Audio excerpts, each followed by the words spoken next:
so much of the funding and regulations around all of that happen at the state or federal level, but that's not to say that local government doesn't still play a role. And I think we still play a pretty important one. And it's that we have the opportunity to forge a lot of partnerships. And that's really where we come into play. We can bring people to the table who may not often be invited there, or who may be working in a lot of those separate lanes that we don't often think about, whether that's hospitals, behavioral health providers, housing providers, first responders, recovery organizations, schools. All of those things we have the opportunity to bring to a shared table and engage in those conversations to align around our efforts and our goals when it comes to behavioral health.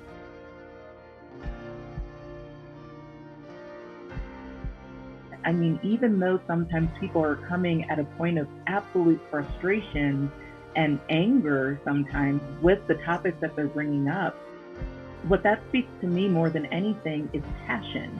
They are passionate about this because they know that there's a challenge that's being faced.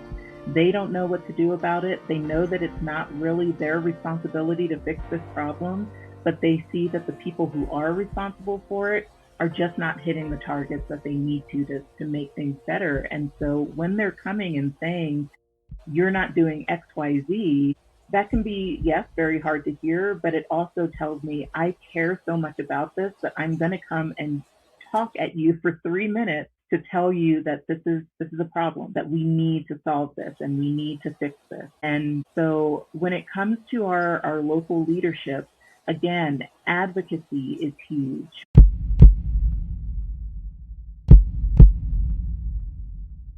The silver lining, I think, to all of that is that Flagstaff is known as a city of innovation.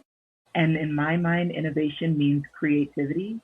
And if there's any place in the state or in this country that I believe can tackle these challenges in creative ways, it's a place like Flagstaff, where we are rich in the number of nonprofits. We are rich in the number of people who are seeing the real impact of these challenges on our friends and neighbors and family members and the people that we care about, and wanting to do something about it. The one thing that Flagstaff is never going to do is be silent when it comes to challenges that we're facing. And we see that all the time at city council meetings. We see that all the time. And if you're just reading the newspaper and seeing all the letters to the editor,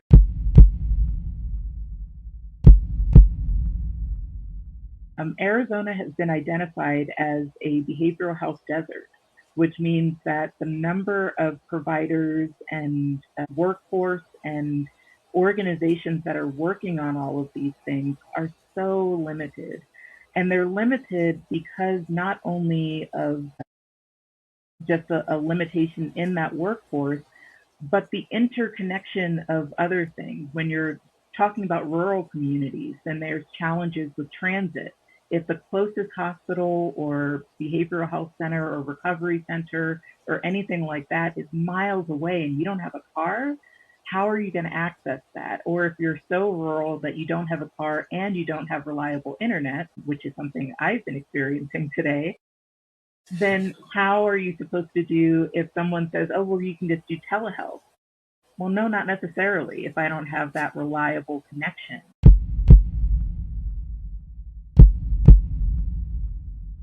And so it's building in a lot of those frameworks and that understanding that if we are providing care for the people who are experiencing the most need or living with behavioral health conditions or crises, trying to navigate recovery from both mental health and substance use conditions, if we can provide that care within the community, then we're really doing a lot of good for everyone in the community. And that so aligns with the work that we do in Flagstaff, where our mission is literally to protect and enhance the quality of life for all. I have that memorized after reading it at the beginning of every council meeting. And if we are really caring about protecting and enhancing the quality of life, then that is so rooted in the social determinants of health.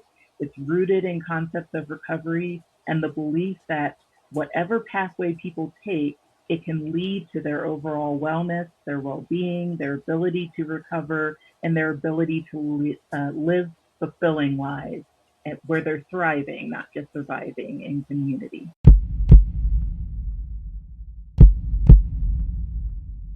Oh, 988 is a national crisis hotline that is really more of a warm line, because hotline you're calling when things are pretty much as bad as it gets, and with 988 it's an opportunity for people to reach out regardless of where they're at. If they just have questions, if they're feeling really down, or if they know that they need support but aren't sure where to turn, if they know of a loved one who's struggling and they have no idea, what do I say to someone? I really need support in that. 988 is a wonderful resource that I've had the opportunity through my work with C4 to work with more directly in understanding how they are really providing 24/7, non-judgmental, meeting people where they are support for the behavioral health needs of communities across the country, including communities like Flagstaff.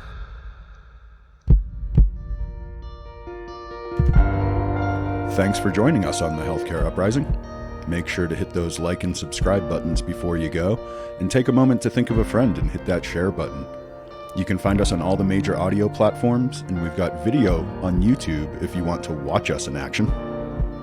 You can also find us on social media on LinkedIn, TikTok, and Instagram. Just search Healthcare Uprising to find us.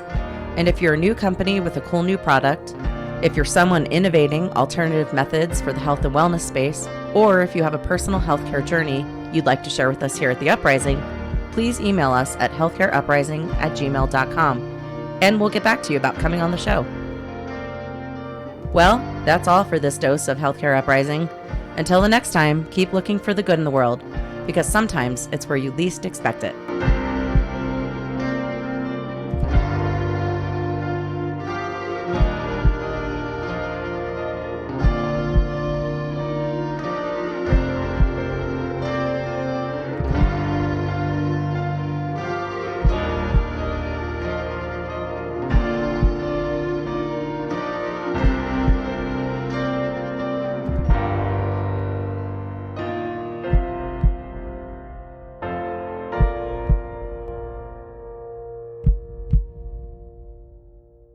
We are not doctors and we don't play one on TV. If you need medical advice, consult with your physician or a healthcare professional. This has been a Shut Up production. Shut up!